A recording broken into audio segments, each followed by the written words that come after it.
Alright guys, TacticalRab again today. Hope you're doing well and enjoying your day so far, and potentially more snaking drama back on the menu, with Pred revealing after the Skyz snaking issue that happened a couple of weeks ago he might well be ready to take revenge against the Subliners the next time they play in a big series. Will Pred follow through on his words on this one? Is Dashy right that potentially in certain situations, such as Karachi P1, the snaking GA should actually be waived and it should be possible? Very much into your thoughts in the comments below. Hit the like button if you enjoy. Subscribe if you're new as always, I'd greatly appreciate it though. First of all, big news really in the whole Call of Duty Activision landscape. OpTic, who well, it's this fella if you guys haven't seen it before. An interesting character, mainly on the negative side, is officially stepping down from Activision Blizzard on December the 29th. He wrote a letter to everyone at Activision, and that's officially happening now. Of course, with the Microsoft acquisition, I'm sure it was probably their #1 priority to get Bobby Kotick out of the company. So that is now officially happening. Kotick will be gone, in addition to plenty of other people as well. So there's a few other guys that are going to be gone, and look, at the end of the day, this isn't a quick process. Microsoft now own Activision Blizzard, but it's Activision, it's Blizzard, it's King, with just like their mobile side. I think they do Candy Crush and stuff like that. I'm pretty sure that's where they make most of their money actually, rather than from even the Activision Blizzard side. But you know, it's not as simple as, all right, okay, Microsoft's in now and everything's solved. It's going to be a big process. Now there's also a couple of people that are gone, so the chief comms officer is out, and several other C-suite executives are going to be gone in March 2024. So there will be changes. Fundamentally though, from the Activision perspective, probably not that much is going to change in the short term. Are Microsoft going to come in and say, all right guys, no more skill-based matchmaking? You know, no, it's going to be a very long process, and it's probably going to be at least a couple of years until we see any real, you know, changes in the way that Call of Duty might be done. Now, what that means for the esports perspective, of course, is kind of interesting just because of the way Microsoft handle Halo esports and the fact that that's different to the way that Activision have dealt with Call of Duty esports over the last couple of years. They might be slightly more hands-on there. Now, of course, look, Bobby Kotick isn't going to be done out badly here. He acquired a lot of his shares in 91 for 400 grand, and now they're roughly worth $500 million. So probably a decent time for Bobby Kotick to step away, all things considered. But apparently the president of Activision Publishing will stay, and the internal studio leadership and Call of Duty leadership teams stay the same for now. I don't necessarily think that'll be the case forever, but apparently that's what Phil Spencer has had to say in an internal memo. So we'll see what this means for the future, but it's definitely a big update to, at least for the time being, kind of tie and put a bow in what has been the Kotick era of Activision Blizzard, which has obviously been a very long time coming. I would say his removal for various reasons. And now, well, it's officially the case. Does it really make that much difference in terms of how things are going to go from the Call of Duty side? Maybe not, but I guess the optimist in me would say that, as we said yesterday, apparently the next 2 years of titles are going to be tryout games. Now, I know a lot of you guys mentioned Vonderhaar's not there anymore. Vonderhaar stepped away, but to be honest, I don't know how influential Vonderhaar was in even the last couple of track games that were even made. There were rumours even going back to like Black Ops 4 that Vondi was out and then he was back, but how influential was he? I don't know. And I think Vonderhaar's built a culture at Treyarch in which they've, okay, maybe they're not the development studio they once were, but I still think that they maintain a lot of the same philosophies that they've once had, and hopefully that'll be for the betterment of the upcoming titles. So, as I say, the optimist in me would say the next 2 years are going to be track games. 24, Black Ops Gulf War. 25 is going to be apparently Black Ops 2.5 or something like that. And then the year after that, when we go back to Infinity Ward or Cellium or whatever, maybe by that time there's been enough changes made at the top level of Call of Duty that those developers, whoever makes those games, might actually might actually do a pretty good job. But of course, the esports question is more in the immediate term. These are the FaZe Clan Black guys, by the way, from when they were on the Challengers team way back pre-CDLs. This is Black Ops 4. We've got Phantoms. This, of course, is Gravity. Tish, I think this might be Mosh as well, possibly. And then Asim, of course, was on this team back in the day as well, before he then was called up to the main FaZe roster when they required changes at the point in the season. Also, I love a good Doug Centermartin scoreboard. Pentagram here puts this on Twitter. 43 and 29, 8,000 damage in the lobby here. Doug goes 15 and 32. You'd imagine for the dub. So, these are the boys in Challengers. The thing is, it's tough, right? I don't know how good this Boston Academy team is because there's no challenger tournaments. We don't know where they're placing. We don't know how they're doing. I'm sure they'll be there at the Boston major for the challenger side coming up at the end of January. But we still don't really know what the format is going to be for qualifying for that and everything. Every day the challengers players are waiting on stuff. And Doug only got a minute 11 in Hill. Like, come on, Doug. You need to up those numbers, baby. Speaking of Boston, though, I thought it was kind of cool to see the rookie ladder so far. Just looking at KDs and record and stuff. To be honest, there's not been, you know, that many great rookie performances so far. Like, I think Gwyn has been good. aBeZy has been pretty good. But, you know, their records don't necessarily show that. Okay, Surge have been probably the best, maybe. I don't know. It's difficult to say. Snoopy, for me, though, has been my number one. I know that Snoopy, people say, oh, is he a rookie because he played at Champs last year? The CDL made an official statement on this and said, if you play more than 3 matches in a season, then you're no longer a rookie. Snoopy played exactly 3 matches last year at Champs, so he is technically a rookie. And given that I probably expect Boston to be the best, maybe aBeZy of these teams, Snoopy probably has to get the edge. And let's be honest, his POV is like Shotzzy on crack. You know what I mean? Like, this guy is a lot of fun to watch, and when he's on, he is seriously on. So you guys probably remember a couple of weeks ago now when this Subliners versus Gorillas moment went down, there was the P1, the comeback was going on. Subliners eventually needed to win this map. They won the series 3-2 in the end, but if they didn't win this map 1 and make the comeback, they lost maps 3 and map 4, so they arguably could have gone down in this series to the Gorillas. Now, Skyz pretty blatantly snakes this, I think. People have looked at this clip for quite a long time and said that, well, you know, he kind of snaked it twice, then Assault dies, then he kind of snaked it another couple of times here in the Karachi P1. So lots of debate on it. Skyz then came out after the fact and said, well,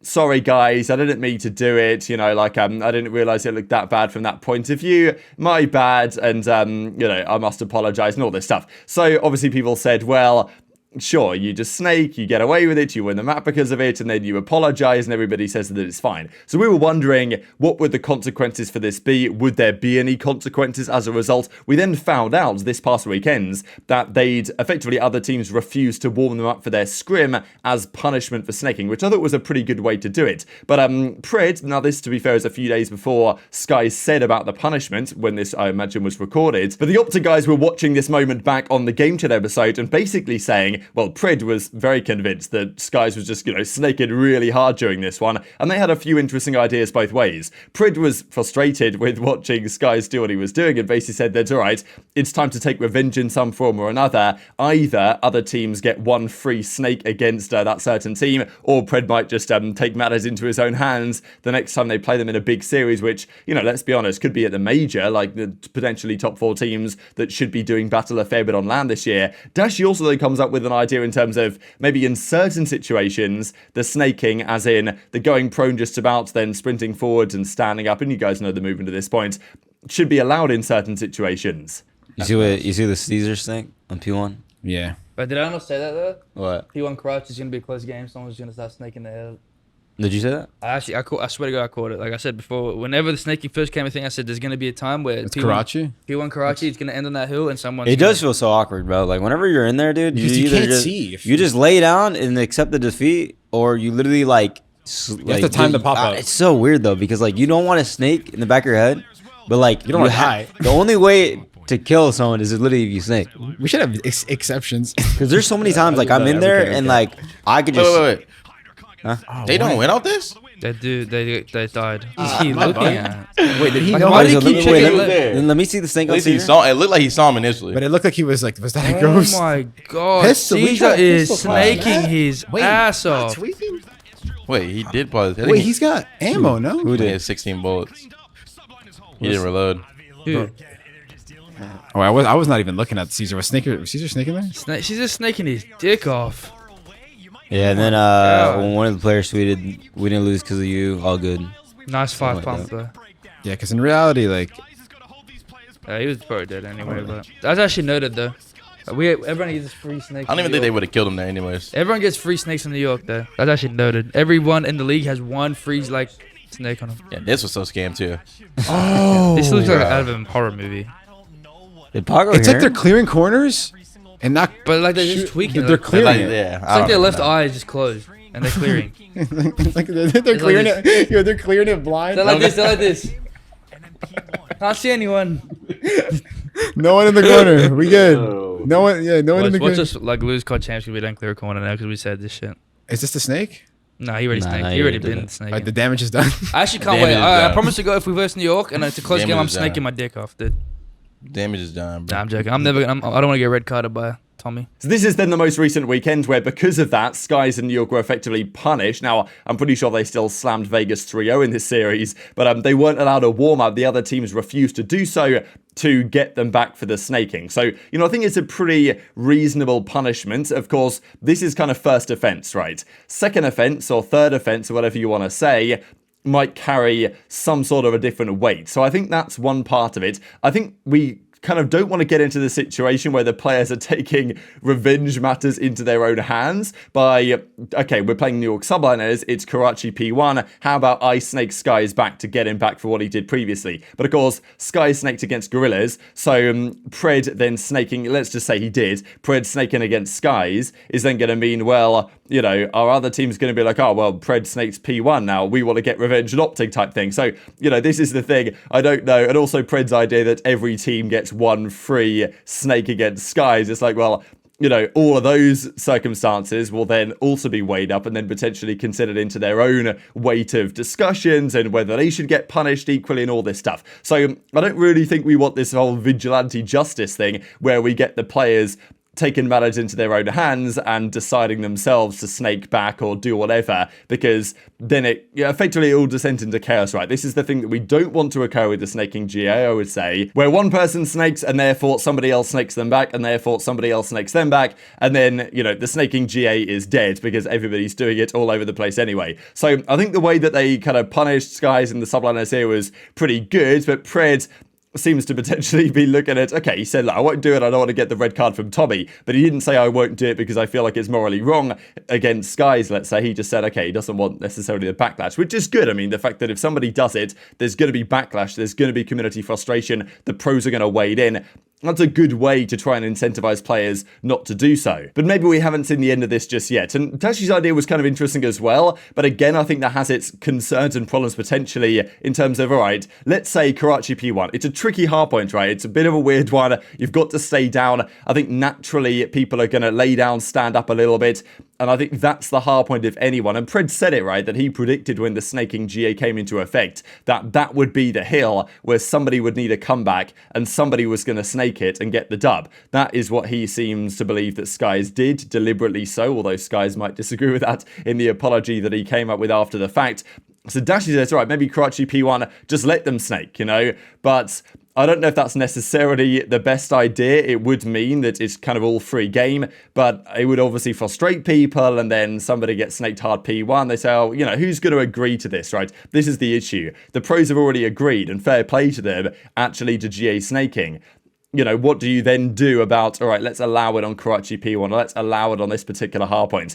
Are some teams going to agree, disagree? It just opens a massive, you know, can of worms that probably isn't necessary. Of course, I also wondered about this whole thing. What would it be if, let's say, Cellium did it, right? Let's say Cellium snaked or one of the FaZe guys snaked. Would their punishment be the same as what's happened to the Subliners? Do some players get a free pass when Cellium might not necessarily? No, he hasn't done it so far, and hopefully he doesn't going forward, and he said that he won't. So that's obviously good stuff. But regardless of that, they're looking pretty good right now. I mean, their record in Stage 1 since Cold War is 15-2, or at least Simp, aBeZy, and Cellium's is. Their remaining schedule here is Gorillas, Vegas, Carolina. So, you know, those look like 2 dubs at the very least, and Gorillas they should beat as well. And then OpTic to close out their stage. So, yeah, they're looking potentially, I mean, they'd probably be 6-0 here, let's be honest, and then they'll play OpTic, and then we'll see what happens there. But definitely it's looking good for FaZe to be, you know, 18-3 at worst, really, over Stage 1s in the history of their career, which is pretty incredible, to be honest. But very much interested in your thoughts on all this stuff in the comment section below. Hit the like button if you enjoyed, subscribe if you're new, take care, and I'll see you next time.